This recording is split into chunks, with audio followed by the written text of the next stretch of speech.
Do you demand the same high levels of productivity from yourself no matter what else is happening in the world? Do you expect yourself to be able to produce, to carry on, to have the same amounts of energy regardless of what is happening in your life at the time? If so, you may be setting yourself up for some, not exactly failure, but some room for growth. And in today's episode, I want to show you how to do that.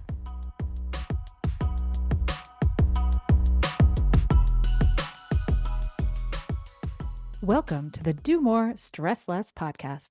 I'm your host, Alexis Hasselberger, a time management and productivity coach. In every episode, I give you actionable, practical tips to help you learn to use your time in a way that feels good to you every day.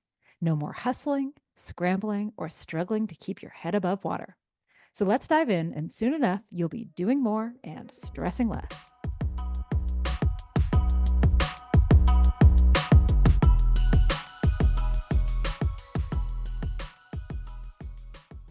Being alive right now is hard. Being a productive person who's taking care of yourself, well, that is even harder. Now, a few weeks back, we talked about 5 practical strategies that you can use to help yourself cope when the world just feels way too heavy to hold. And you know what? 5 strategies, that might not have been enough. We've all got different brains, different circumstances, and what I shared before may not have been enough, or simply you might need more options, and that's okay. So let's get you some additional options because I don't know about you, but I need all the help I can get these days when every single news story stream seems worse than the last. So, what can you do? First, you can get clear on what you can control and what you can't. It can really help to define what's within your control and what's outside of it. There are a couple of quotes that I tell myself that I repeat to myself a lot. I've been doing this for years, probably since I first heard these quotes, and I want to share them with you because I hope that they can help you as well when you are feeling overwhelmed or when you're feeling like you don't know what's in your control. So these are the 2 quotes. The first one is, if you can't do anything about it, why worry? And if you can do something about it, why worry? I love this because it really just brings us back to action, right? If I can't do anything about it, well, I'm not going to do anything about it and I can't worry about that. Why should I worry? But if I can do something about it, then I should actually just do that thing and not worry. And the other quote is, if it's out of your hands, it should be out of your head, right? Same kind of idea. If there's nothing you can do about it, then spending time worrying is not actually going to help. The only things that you can truly control are your own actions and reactions. And things can get a little fuzzy when we conflate our kind of area of control, our sphere of control, with our sphere of interest, right? I am interested in many, many, many more things than I have any kind of control over. And when those things are mismatched and we don't realize that, it can be really, it can kind of send us spinning, right? So just get really clear on what you can control and what you can't. Now, another thing that you can do is to kind of shrink the timeline. So instead of focusing on the long term, or worse yet, something I'm 100% guilty of, speculating on what may or may not happen in the future, you can focus on the next hour, on the next day, on the next small win, on the next milestone. Giving yourself a shrunken timeline can actually really help you when things feel big all around you. Now, another thing that you can do is to reframe productivity, right? We should not expect the same things out of ourselves at all times, right? There's different stuff going on, different things taking up our mind share. We have different amounts of energy. We're spending a lot of time. Maybe we're spending a lot of time, managing the emotions of our kids or other things that aren't, maybe aren't normal during other times. So you can reframe what productivity means. So sometimes when it's rough out there, simply staying afloat, that is productive, right? Maybe this is not the time to be going above and beyond. Maybe staying afloat is what it's all about. Now, my definition of productivity, and you may have heard me say this in the past, is doing what I intended to do. And so when I need to reframe productivity, I can do that by intending to do less, right? And you can do that too. You can adopt this as your own motto of productivity, doing what you intended to do. And so if you intend to do less and then you do less, that is still productive because you are doing what you intended to do. Now, another thing that we can do is to simply embrace good enough. Good enough. I love good enough. Honestly, this is my default view on the regular, but I want you to remember a couple of things. Good enough is not settling. Good enough means different things for different types of work, right? I work with some folks who are, let's say they make the software for self-driving cars. I work with people who are surgeons. Good enough in specific parts of those jobs has to be really, really, really good, right? But I'm writing emails a lot of the time.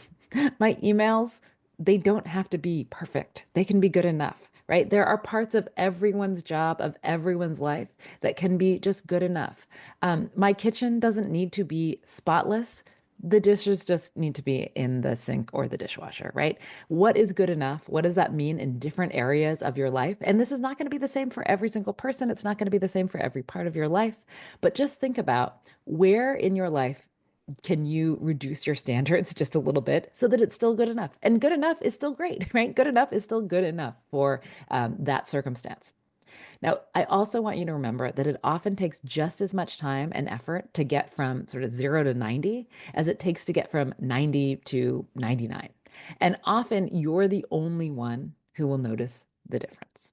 And notice that I didn't say 90 to 100 because we're never getting to 100. Perfection, it's not a thing. All right. Now, another thing that you may be able to do and that could help is to define your MVP or your minimum viable plan in this case. So, define a kind of simplified version of your routine for your toughest of days. So, when the going gets tough, when the going gets rough, what can you do to take care of yourself? Can you go to sleep early? Can you take a news break like I've been doing?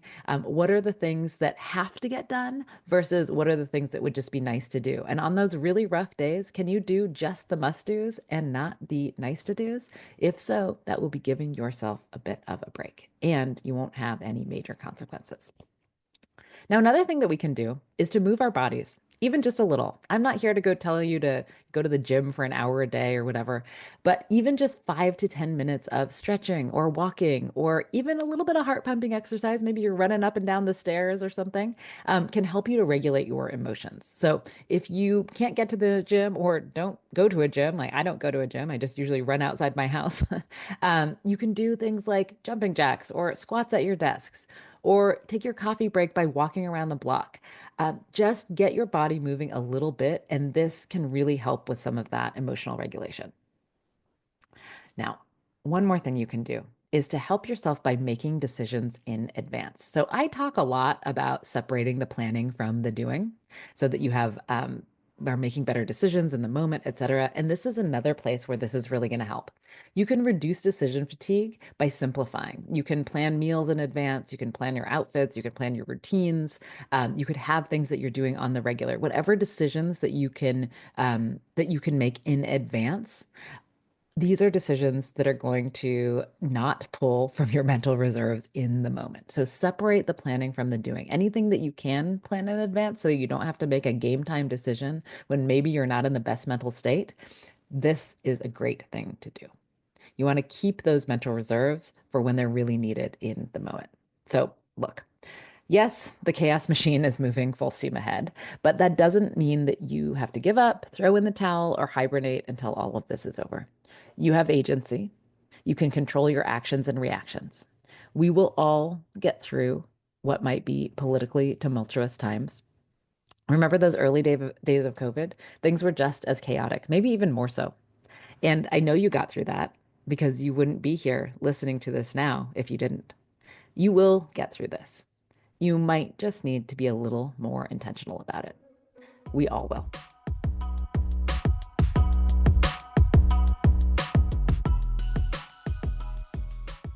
And that's a wrap on today's episode of the Do More, Stress Less podcast. If today's episode resonated with you, share this episode with a friend or two who might appreciate a little more ease in their days. I promise you won't regret doing this 30-second good deed. See you next time.